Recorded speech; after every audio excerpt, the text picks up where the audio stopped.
The woman who made people want to try again. Some people do not tell others to keep going. They do something smaller.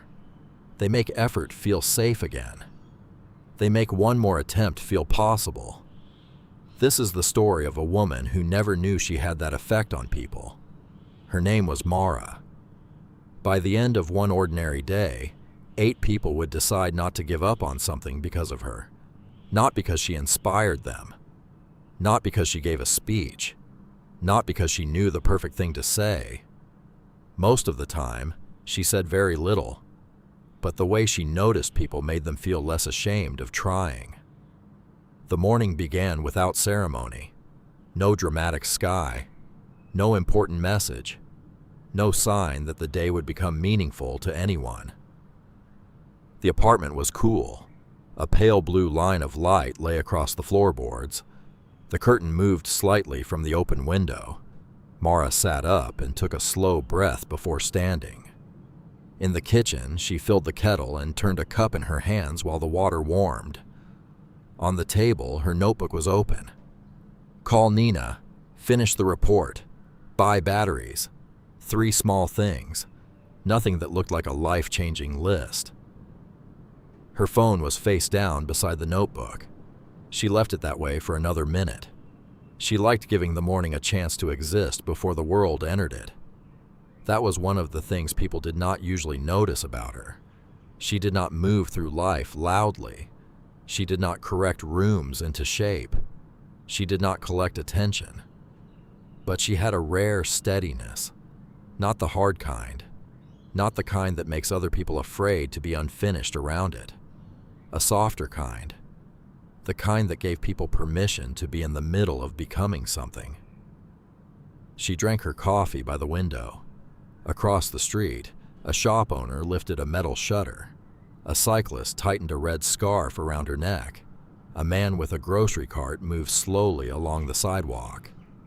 The city looked tired, real, human. Mara trusted human things more than polished things. She took her bag, locked the apartment, and stepped into the hallway. The corridor smelled faintly of detergent and old paint. A door opened somewhere below. Water moved through old pipes. Someone's child ran for 2 seconds and was told not to. Near the stairwell, an elderly woman was holding a paper grocery bag against her hip. The bag had torn at the bottom. One orange had already escaped and rolled toward the radiator. The woman bent slightly, then stopped. Not because she could not reach it, because needing help in public can feel larger than the thing itself. Mara set her bag down, walked after the orange, and picked it up before it disappeared. "Thank you," the woman said, careful and guarded. Mara smiled in a way that protected the woman's dignity instead of touching it too directly. "It almost made a full break for it," she said. The woman laughed, not loudly, just enough for her shoulders to loosen. Together they gathered the rest. Mara took the heavier side of the bag and walked her to the apartment door. At the threshold, the woman hesitated. "I was going to cancel going downstairs later," she said. "The residents are meeting in the courtyard. I thought perhaps I would just stay in." She tried to laugh as if the sentence did not matter. Mara did not push. She only said, "It might still be a good day to go down." The woman looked at her. "It might?" "It might," Mara said, "even if you only stay 10 minutes. The sentence was ordinary, but it had been said like someone believed the day was still enterable. After Mara left, the woman stood in the doorway with the repaired bag in her arms. Later that afternoon, she would dress properly, take the elevator down, and sit in the courtyard for the first time in almost 2 weeks. She would tell herself it was only 10 minutes, but 10 minutes is sometimes how a person begins returning to the world. Outside, the air held the cool, clean feeling that remains after night rain. At the corner cafe, Mara stepped in for a second coffee she did not strictly need. A young barista stood behind the machine, moving too fast in the way nervous people often do when they want to look competent. He wiped the counter, checked the cups, rechecked the cups, forgot which order he was making, started again. When he handed Mara her drink, the lid slipped and a thin line of coffee ran down the side. His face changed immediately. "I'm sorry," he said. "I'm new. I can remake it." Mara looked at the cup, then at him. "You do not need to," she said. "You got the important part right." "The important part?" "It is warm," she said. "And it smells like someone cared." He looked confused for half a second. Then he laughed, the kind of laugh that arrives only after fear misses its chance. She moved aside, but before leaving, she turned back. "You're doing better than you think," she said. "You only look like someone trying to do everything perfectly." The words stayed with him after she left. At the end of his shift, he nearly asked the manager not to schedule him for the weekend. Then he did not. He stayed. 2 months later, he would still be there. He would remember regular customers by name. He would hand cups across the counter with a steadier hand. If anyone asked what changed during that first difficult week, he would not describe it perfectly. He would only remember that someone treated his mistake as if it had not reduced him. And sometimes that is enough for a person to try one more shift. Mara worked in a small office on the 3rd floor of a building with too much glass and not enough warmth. The people there were decent. Busy, but decent. Everyone answered emails. Everyone carried mugs. Everyone had careful opinions about time. By 11, Mara was in a meeting room with 2 co-workers and a young analyst named Sophia. Sophia had been asked to present an idea she clearly no longer believed deserved to survive contact with the room. Her slides were ready. Her notes were in order. But her voice was thin, and every time someone interrupted with a question, she apologized before answering. Mara watched the familiar thing happen. A smart person gradually stepped backward from her own thought, while everyone else continued speaking as if the retreat were natural. Halfway through, Sophia looked down at her papers and said, "Maybe this is not strong enough yet." It was the kind of sentence that can end a promising thing before it learns how to stand. Mara leaned forward. "No," she said gently. "Keep going." The room went still. Then Mara added, "The idea is good. It just needs one more clear example. Start from the part about why the client would trust it." Sophia looked at her, searching for hidden politeness. There was none, so she started again. This time her voice held for longer, then longer still. She found the center of what she was trying to say. The room began to listen differently. Not because the idea had suddenly become perfect, because its owner had stopped abandoning it in real time. After the meeting, Sophia caught up with Mara near the printer. "I almost stopped," she said. "I know," Mara said. "How?" "You looked like someone apologizing for having a thought before finishing it." Sophia smiled, embarrassed but relieved. That evening, instead of deleting the proposal from her laptop, she opened it again at home and reworked it until midnight. 3 weeks later, it became the basis for a new client project. When people congratulated her, they talked about preparation. Only Sophia knew the turning point had arrived in quieter form.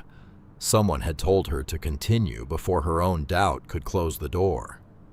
At lunch, Mara walked instead of eating at her desk. She took the long route past a schoolyard, a pharmacy, and a narrow park with damp benches and a crooked iron fence. Near the school entrance, a boy of about 10 sat on a low wall with a poster board against his knees. Part of it had bent inward from the rain. He stared at the damaged corner as if the damage had spread to the whole project.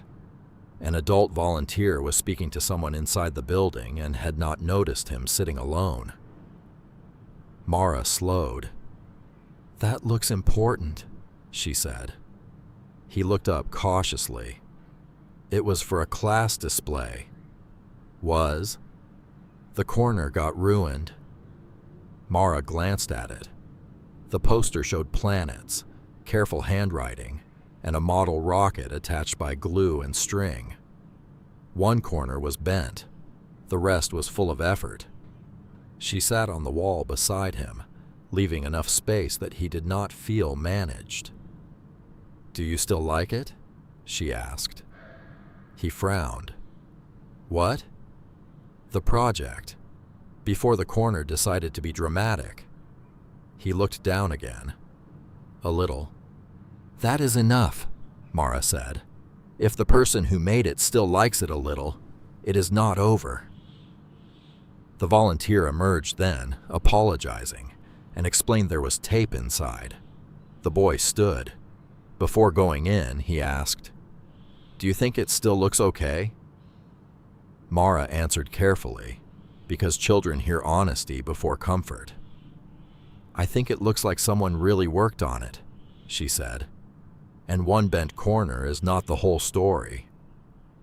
He nodded once, serious in the way children become when they are deciding whether hope is safe. That afternoon, he did not hide in the back during the display. He stood near his project and explained the planets to 2 parents and 1 teacher. Years later, he would forget Mara's face, but he would remember the sentence. One bent corner is not the whole story, and he would use it on himself more than once. The park was nearly empty.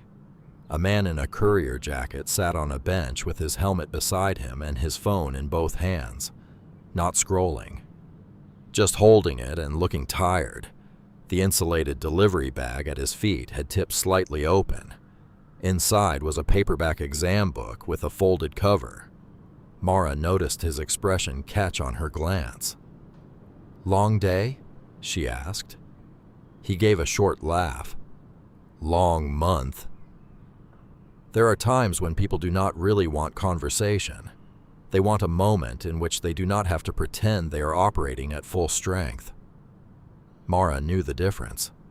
She gestured toward the book. "What are you reading?" He looked surprised, then almost shy. "Exam prep," he said. "Night classes, or they were. I skipped the last 2. "Were?" "I got behind, then more behind, then stupidly behind." Mara sat at the far end of the bench. "Sometimes people stop because they are tired," she said.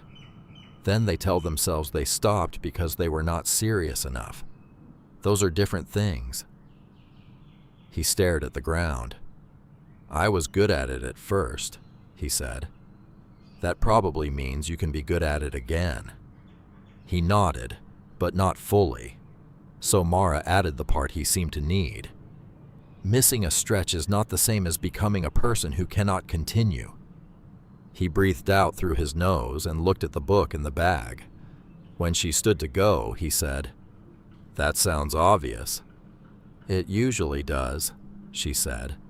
"Useful things often do." That night, after his shift, he attended class, not because he felt transformed, because he no longer felt condemned by lost momentum. Sometimes people do not need a push. They need permission to re-enter effort without shame. By late afternoon, the city had shifted into its louder shape. Phones rang more sharply. People walked faster. The light outside the office windows turned softer, while the mood inside became more brittle.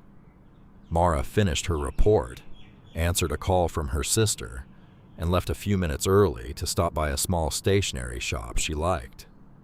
The owner, a middle-aged man with a habit of arranging pencils as if they might quarrel if left alone, was speaking with a young woman near the counter.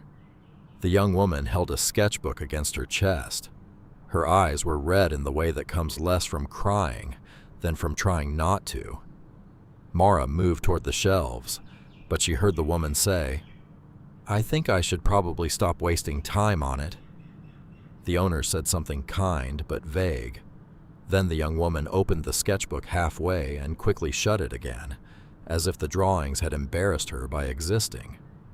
Mara should not have interfered, yet some moments arrive already asking for witness. She stepped closer and said, "Is it bad, or is it just not matching what it looked like in your head?"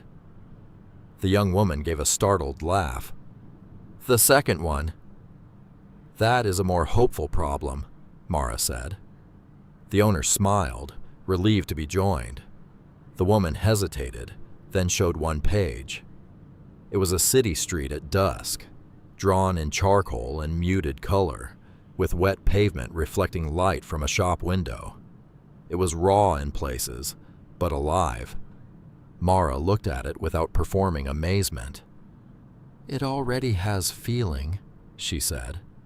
"It just wants more hours." The woman's eyes changed. "Really?" "Yes," Mara said. "This does not look like a waste of time. It looks like the middle of learning." The phrase landed. The middle of learning. Not failure. Not proof against talent.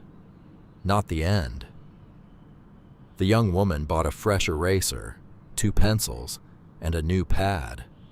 Before leaving, she tucked the sketchbook under her arm differently. Not like something to hide, like something still in progress. On the way home, Mara stopped at a small grocery store for fruit, bread, and batteries. She nearly forgot again. The cashier was a father of 3, who usually joked with customers in a way that made waiting feel shorter. That evening, he was quieter. His daughter, no older than 16, was bagging groceries at the side counter. She moved efficiently, but her face carried the stubborn blankness that often appears after an argument at home. A carton slipped from her hands, not broken, just awkward enough to make her wince. Her father turned and said too sharply, "Careful." The girl's expression shut another door inside itself. Mara watched the father recognize his own tone a second too late. When it was her turn, she placed her groceries on the counter and said nothing about what she had seen. But as the daughter handed her the bag, Mara smiled. "You packed this well," she said. "The oranges have a safe future." The girl glanced up. A tiny smile flickered. Then Mara looked at the father, not accusing, not rescuing. "Looks like a long day for both of you," he exhaled. "Something like that." Mara nodded once, paid, and left. It was almost nothing. Yet after closing, when the store was quiet and the floor half mopped, the father stood beside his daughter in the stockroom and said, "I was short with you. You did not deserve that." She shrugged first, then stayed. They spoke for 10 minutes among boxes of cereal and paper towels. Not a major reconciliation, no music, no cinematic tears. But sometimes a house becomes softer again, because one outside person briefly treated both sides as still reachable. By evening, windows had begun to glow.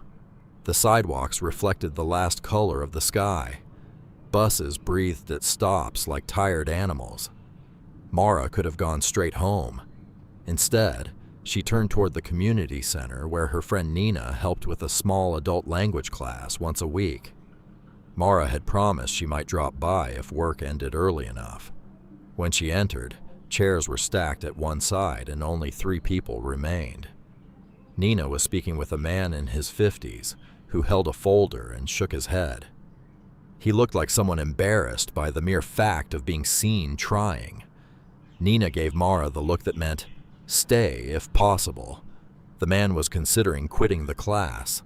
He said the same things many adults say when they are afraid of being beginners where others can watch. He was too slow, too old, too busy, too far behind. Better to stop now than to keep proving the point. Mara took a seat nearby. "Did you come here because it mattered to you?" she asked. He looked over. "Yes." "Does it still matter?" He hesitated. "Yes." "Then perhaps what hurts is not that it matters less," she said. "Perhaps it hurts because it matters, and it is hard." The room went quiet. The man rubbed one hand over the folder. "That sounds true," he said. Nina leaned in and built on it, practical and warm. They talked through a smaller schedule, one less evening, fewer pages, more repetition, no heroic plan. When the man left, he did not look inspired. He looked relieved, which is often far more useful. The next week, he came back. Many lives do not change through grand turning points. They change because someone helps reduce the shame around moving slowly. At home, Mara set down her keys and stood still for a moment in the kitchen. The apartment was quiet in the good way. Not empty, not cold, simply resting. She sliced bread, reheated soup, and finally called Nina back about a minor family matter neither of them would remember in 3 months. Later, while washing her cup, she looked at her reflection in the dark window over the sink. There were evenings when she felt she had not done enough with her life, evenings when the day seemed composed mostly of errands, emails, missed thoughts, and small unfinished things. This was one of those evenings. She looked at the batteries on the table, at the folded receipt, at the notebook she had not updated since morning. Call Nina, finish the report, buy batteries, done, done, done. None of that looked like a meaningful life when written that simply, and perhaps that is why so many people fail to understand the force they already carry. A quiet life can feel unimpressive from the inside. Its effects mostly happen elsewhere, in other people's afternoons, in rooms one leaves behind, in decisions made later by someone still holding a sentence that changed the temperature of their thinking. Mara did not know about the elderly woman going downstairs. She did not know about the barista staying through the weekend. She did not know about Sophia reopening the proposal. She did not know about the boy standing beside the bent project. She did not know about the courier going back to class. She did not know about the young artist buying fresh pencils. She did not know about the father apologizing to his daughter. She did not know about the language student returning the next week. She only knew she was tired, and tomorrow would ask for her again. So she dried the cup, closed the notebook, and turned on the lamp beside the chair.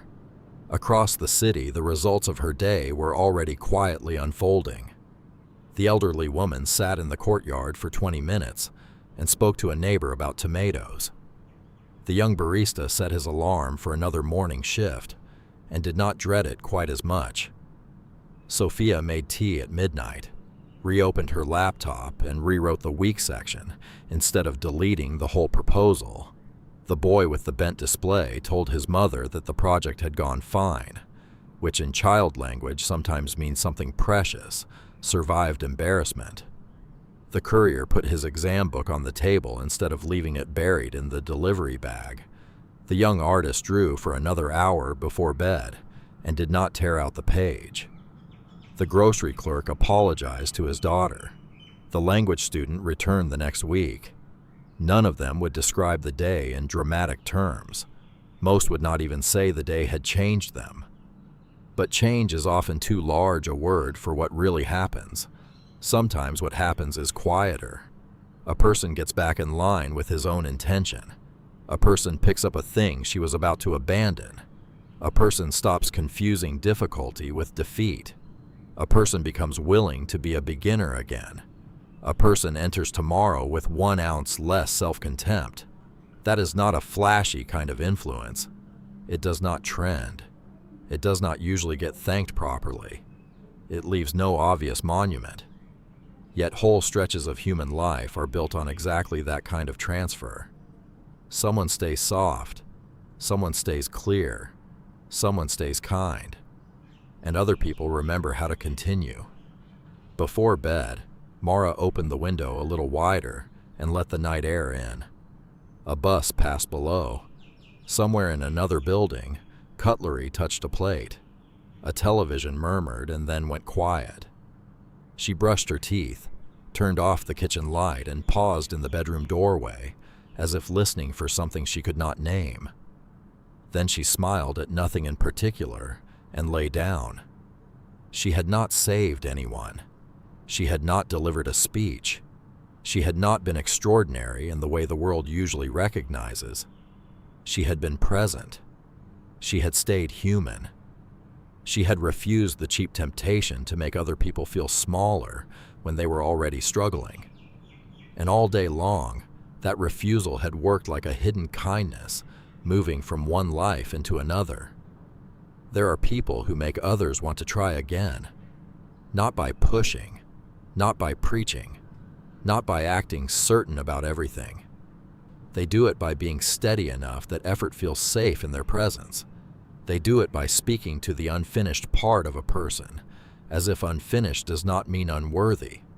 They do it by treating small courage as real courage. Mara would wake the next day and begin again without knowing the full reach of what she carried.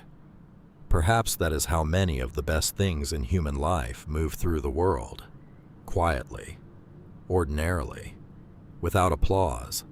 A person stays warm in a cold moment. Another person decides not to give up. And somewhere, without ceremony, the future gets one more chance to happen.